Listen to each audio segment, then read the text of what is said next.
April 23rd, 2013, Slovenian hospitality. The rain stopped this morning shortly after I woke up. I crawled out of my hammock into the dripping forest and looked around. I could see the clouds beginning to break up. The sun had only just come up when I got back on the road, and soon after, I entered the village of Lays. There were only a few streets and all was quiet. I was halfway through town when a woman unexpectedly burst out of the front door of a house and came running towards me, waving for me to stop. Even before I got off my bike, she offered me breakfast, a shower, and a washing machine. She didn't speak English, but mimed all of her offers with surprising clarity. While my clothes were washing, I sat in the kitchen wearing my rain pants and a borrowed t-shirt, watching as my host prepared a big breakfast. Her granddaughter lived in the upstairs apartment and came down with her boyfriend to join us. They were both my age, and both of them spoke English well. The boyfriend explained that everyone learns English in school, and then they stay fresh by watching American films. We shared a big breakfast. Everything was homemade. White bread and sweet cake, eggs from their chickens, pickled cucumbers from the garden, mushrooms, sausage, and green tea. I asked about the tea, and the granddaughter said she picks the flowers on her walks. She offered to take me after breakfast to show me. We walked back into the forest and right past where I'd been sleeping in my hammock.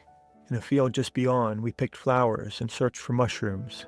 She explained to me that subsistence farming is typical in small towns because food prices have risen dramatically as Slovenia has become more touristic. When we walked back through town, she showed me the rabbits they raise for meat. I stayed for lunch as well. The grandmother made us turnip soup and sausage. Afterwards, she insisted that I take a nap in the spare room. Convincing me wasn't hard, and I fell asleep soon after laying down.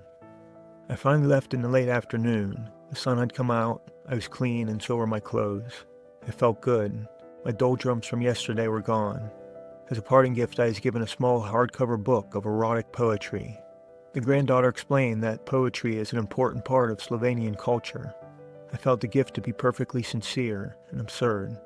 The poetry is written in Slovene, a language I suspect I'll never learn to read, and that the book is full of erotic poetry adds a funny touch. I'll carry the book home with me as a treasure from the indigenous Slovenians. I thanked them for everything, then pedaled down the road. As evening approached, I passed through the capital, Ljubljana.